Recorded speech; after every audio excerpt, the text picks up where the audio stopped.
Welcome to Anvils. Today I have a special video for you Today we're going to be talking about Anvils. Don't forget to like, subscribe, and share with your friends. Cause then you can be able to see me fix this Anvil here up. Okay, this is a 185-pound Anvil. I just got it like 4 days ago.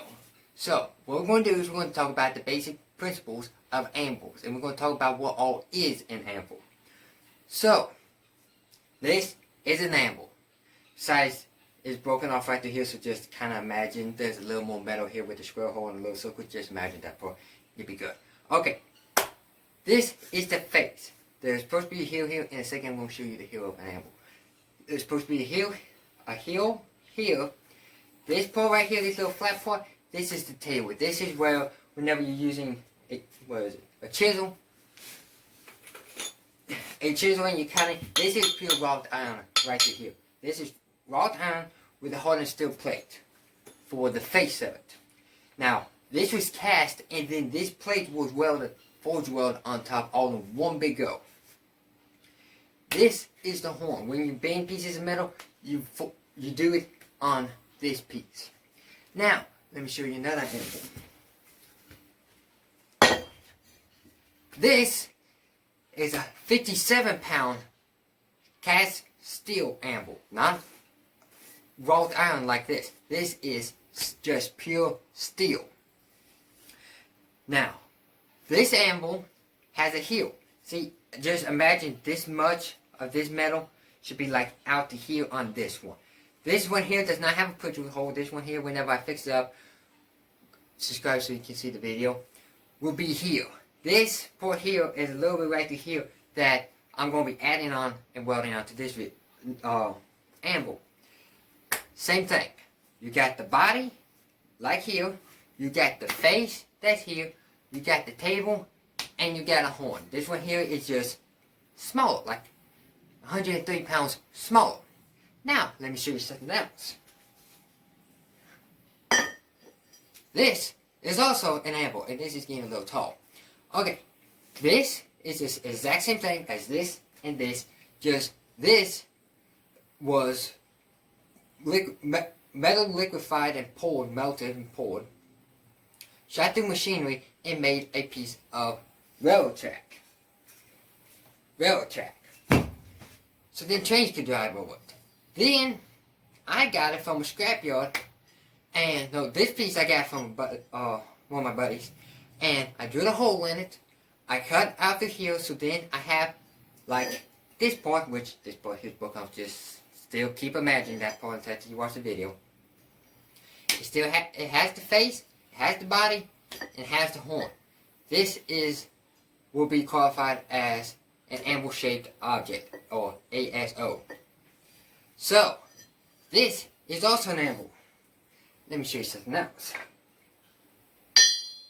That is also an Anvil. You can turn it this way, you can turn it this way, you can turn it this way. It's all in one Anvil. Smaller face, but a little bit taller, this way. Shorter, wider, this way. Okay. Anvil.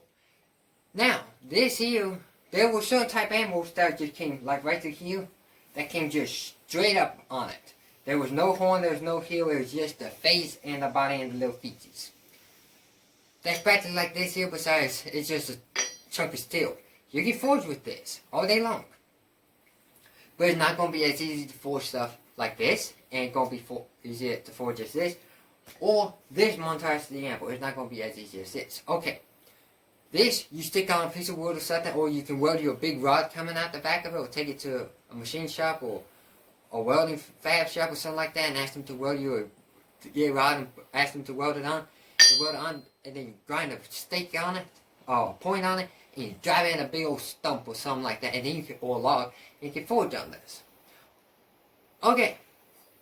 So, this is an Anvil, this is an Anvil, this is an Anvil, and this is an Anvil. Let me show you something else. There's stuff all over. That's an Anvil too. You say, but this looks something like this one. This one here is bigger than this one. This is a whatnot, practically. This is just what you sit there on your counter, and this is to look cute. this, and this is to forge with. This is here to look cute. Now this is cast iron, so don't worry about that. It's different from all these, but this here is just supposed to be cute. Now, I have a cast iron anvil, but it's mounted on a thingy, I can't get it off, so it's going to sit there. So, this is also an anvil. It's the exact same as this, and this, but just smaller and supposed to be cute. It has the feet, it has the body, it has the heel, the face, and the horn. But this one here doesn't have a table like this one here. You could probably use that as a table. But this is also an anvil. Now, you'll probably say, well, which one of these am I supposed to use, let's say, for a beginner? I don't qualify as forging on this because this is supposed to look cute and adorable. This, if you're going super cheap and you just want to see how it is to bang on metal, or you just like fire and hot metal and hot thingies, you can get one of these with a stake on it and forge with this. Okay, don't need that now. This is when you start getting more in depth. This is what you get whenever you want to start getting more. Now, we're not talking about cast iron, we're just talking about steel and cast wrought iron and cast steel. This here was still practically the same as this. It's a little different process for this and this. This was stuck in a mold, this here was stuck in a mold with the part face. We're going to go into detail of this and this one in a minute. Now, we can talk about this one. Like I said earlier, this here was ran through a machine because they take a big thing of scrap metal. Now this is metal that has been, let's say your old screwdriver that got tired of because a dog ate the handle off of, you took it to the scrap yard. Well, and then a big truck came and put it in a big old, like a shipping container looking thingy, and then you took it down to the steel place, and then they remelted it and ran it through machines. That's this anvil. Okay, now let's say you got this anvil. You grind the horn, you cut the sides out so then you can grind your horn to the heel. This is where you go whenever when you want to go a little more in depth into forging. Okay, now we're going down and dirty with it. This anvil was stuck into a, well, there was a mold, probably a sand mold or something like that, or a something. I think it was a sand mold or clay mold. There was a mold, some type of a mold that they made an anvil shape in the mold and poured liquid metal and got this anvil. This here does not have a hard and steel face, but where's my hammer? It's still a hard piece of solid metal. So, let's say you got the railroad spike, railroad track anvil. You liked how this one here, how it worked and all. You want to go a little more into depth. You go on eBay, something like this, go to a scrapyard. You get one of these cute things. I forged for like 6 months before I got this one on it, but I'm still only forging with this one a whole lot. Lots of my more upcoming videos, you will see me on this anvil. I really like this anvil. Now, let's talk about this thing. This is when it goes a little bit more into detail. This anvil was done a lot like this one. It was stuck in a mold where there was a mold made. Liquid wrought iron was poured into that mold. This was liquid steel. Wrought iron, cast iron is one of the main steels that melt at low temperature of actual steels. Qualified as. Then wrought iron, then steel. Steel you gotta get over 2400 degrees, then it'll start melting. Wrought iron, I think it's like 2200. Cast iron is like 900. So there's a big difference in there between on heat. No, 1900 practically. So there's a big difference in there. 1900 for cast iron, like 2200 for this, for wrought iron, and then like 24 plus for steel. Okay. We got a 185 pound chunk of metal here. This, a mold was made, wrought iron. Now this is older anvil than this one because this one is steel face, with the soft body from wrought iron. What was done here was there was a mold made for this anvil.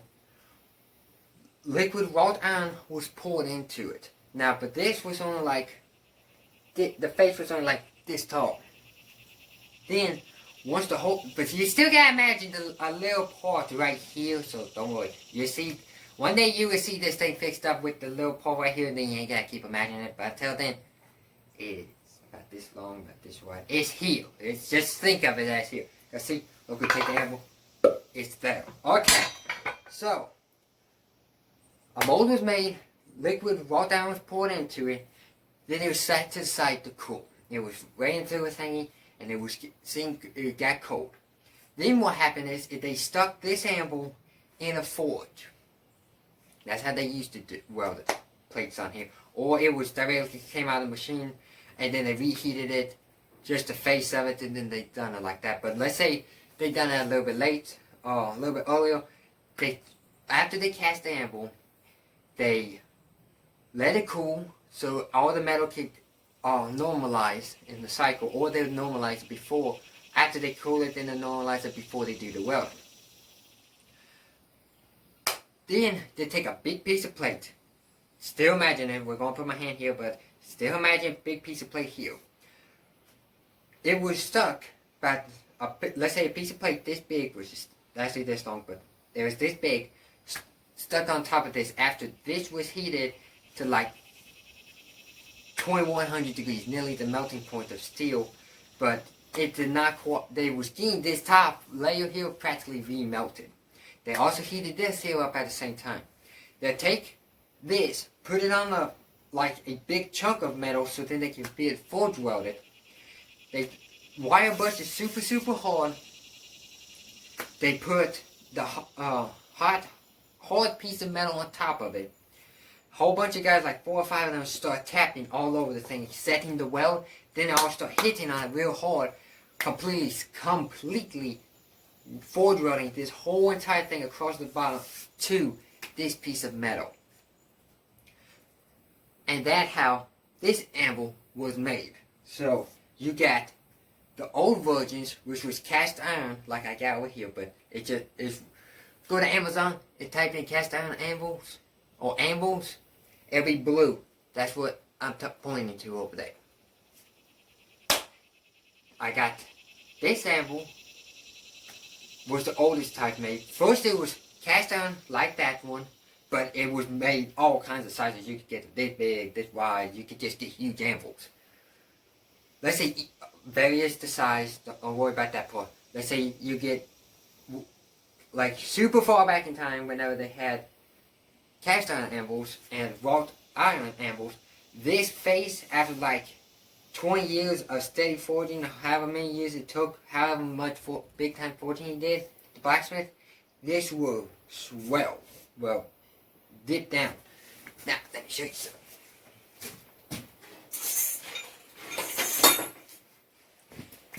This is a square. Someone definitely forged on this anvil. How you can tell is right through here is a little dip. Take this anvil. Now this one here was practically new when I got it. It had very little forging. This one here had a little bit more forging. And plus, I done been doing a lot of forging on it. See the difference here? There's a little sunk down part right through here. But I did a lot of grinding to these sides to make all this even. But it's practically completely flat. Now, when you're making things, that's something you want to look for in an anvil. How you can tell if it has a hardened plate on top. Or two things. One, if the anvil was practically never used. Or two, hardened plate was on it. Because wrought iron, which is the main body part of this anvil, if you was to forge on it or cast iron, it would just, it's like, here's the main parts of this part. Keep imagine this part here. It would just go like that after a bunch of years of forging.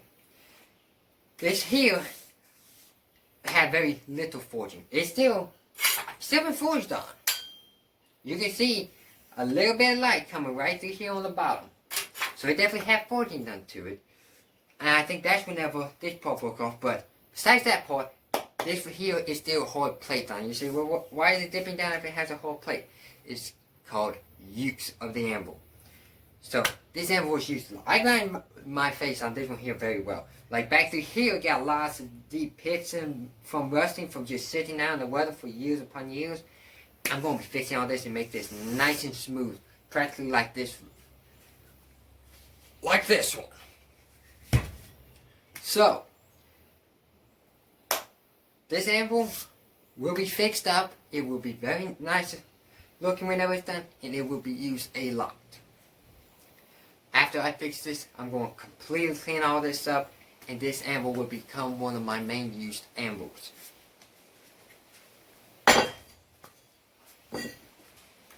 I'll kill myself there. And this one. These are going to become my main two used anvils. My cast iron one, I'll show you in a minute, will be my striking anvil until after I get a big chunk of plate to make a big striking anvil. But until then, these are going to be my main two used anvils. I will make a video on forging like a knife, a railroad spike knife, or something like that on this anvil. I will, where is it? Okay, we do need it back. I will make a video on one day on how to become a blacksmith, and I will forge something, probably a knife or something like that, on this anvil. But until then, now we actually don't need that. Until then, that's going to stay over there until I pick it up. But if you want to start forging, get the little chunk of metal just to see how it is. You want to go a little bit more into detail, and you want to start actually doing a little more, or you got a little bit more money to spend, go get yourself a piece of railroad track. Make you an anvil out of that. You can find one. That's the main point with this one. If you can find these, and you actually want to start forging, about 50 pound anvil, a little bit heavier, is what you want to get to start out with. Now, don't forget the cast iron anvil. So after the railroad track, if you want to go get a little bit bigger anvil, go with the railroad track. If you don't feel like making that one, go with the cast iron anvil. I'll show that one in a minute. But you've been doing blacksmithing for a bit. You want to grow up and use and have this one here for a side thing for show and stuff like that. Get yourself a bigger anvil. You can maybe one day I am planning on actually making big anvils, and I'm going to make a big forge and all that. And when I cast the anvil, I'll use chunks and I forge weld all the pieces on, and that's how I'll make the anvil. But one day I will make anvils, and then you can buy one from me. But that'd be a long time before I can actually start doing that. Now, so that I want to say real quick, before anyone says in the comments and starts saying that I said that wrong, the liquid point of the metal was not the only way how they used to make anvils a long time ago from wrought iron with the hardened plate. What they did is they also take like about this much of it down, take it, heat it up, and forge weld this part of it. Then they'll forge weld this part. Then they'll forge weld the heel right through here to it, and then they'll forge weld this horn and all to it. Then they'll do the plate. But I say the casting one because that was the main way how they actually did it later on. That's when anvils got very big time productive, like Peter Wright, A-Bun, and all the big name brand anvils. They liquid pour their anvils. Now, so that I'm going to say, cast iron is a lot softer. You get mishit, you ain't got to worry about chipping. Now, it will chip off and crack and all, but you cannot weld it unless if you have a nickel rod, and it's not always going to stick. Like, it's not going to be 90% of the time it sticks. If you're a good welder, you can make it stick. But it's cast iron. It's a super hard. I'm not saying that it ain't been done. It has been done. But it's going to be hard to weld a high carbon plate onto that, and you cannot forge weld cast iron. Cast iron is liquid poured once and it's done with. This you can weld on. You can weld on. Railroad track, a little nugget, you can weld on. That little cute thing, I won't go welding or trying to forge on that because there's nothing here really to forge on. You can you probably can make jewelry on that, but on this little horn, probably do a little beating out on that, but it'll be a pain in the backside to do it. If you're going to do that, get a little bit more taller, buy like a 5-pound jewelry anvil, let's say it like that. So, you're beginning, get a little chunk of metal like through. You want to go more into detail? Get this. You want to actually start doing it, start trying to make some money with it? Do this. You want to become full-time? This is what you want to get. Thank you for watching. Don't forget to like, subscribe, and share with your friends. And if you don't forget to subscribe also, so you can see me repair this anvil. That'll come up in a later video. And I have a video on making the railroad track anvil that you can see soon. And also I'll be doing one when I forge with that little Q9 over there. When I will forge with it. So don't forget to subscribe so you can see me do all that. Thank you.